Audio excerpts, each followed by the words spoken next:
কীটপতঙ্গের খেলা। কীটপতঙ্গের খেলা হয় দৌড় প্রতিযোগিতা। পিঁপড়ে রেফারি সাজে লাইনে দাঁড়ায় সবকটা। গঙ্গা ফোড়ে গোবর পোকা, কালো ভ্রমরা মৌমাছি, উড়ে বলতা মশা প্রজাপতি, কিন্ন যোগ মাছি। পিঁপড়ে বাঁশি বাজায়, দৌড় দেয় সবাই, সবাই সবাইকে ফেলে যায়, প্রথম হওয়া চাই। গঙ্গা ফড়িংকে ধাক্কা মারে মোটা গোবর পোকা, ঘোর উল্টে পড়ে জুড়ে মাথা হয় ঠোকা। গোবর পোকা উড়ে যায় সবাইকে ফেলে, ভোমরা মৌমাছি দ্বন্দ্ব লাগে উড়ে যায় জলে। গোবর পোকা গুড়ে বলতা হয় ঠোকাঠুকি, গোবর পোকা গোবরে পড়ে বলতা মাটিতে দেয় উঁকি। মশামাছি প্রজাপতি উড়ে যায় জোরে, মশামাছি ধাক্কা লেগে ডানা যায় ছিঁড়ে।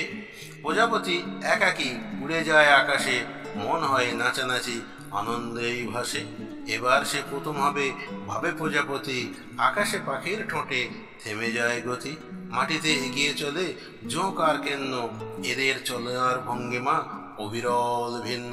যোগ চলে কমে বাড়ে পায়ু আর মুখে, কেন্ন চাকার মতন অবিরাম ছুটে। পিঁপড়ে থাকেছে অপেক্ষায় থেকে, কে প্রথম আসে ছুটে উঁকি মেরে দেখে। যোগ তার খিদে পায় মাঝপথে গিয়ে, অক্লান্ত পরিশ্রম অনাহারে বিশ্রাম নেয় শুয়ে।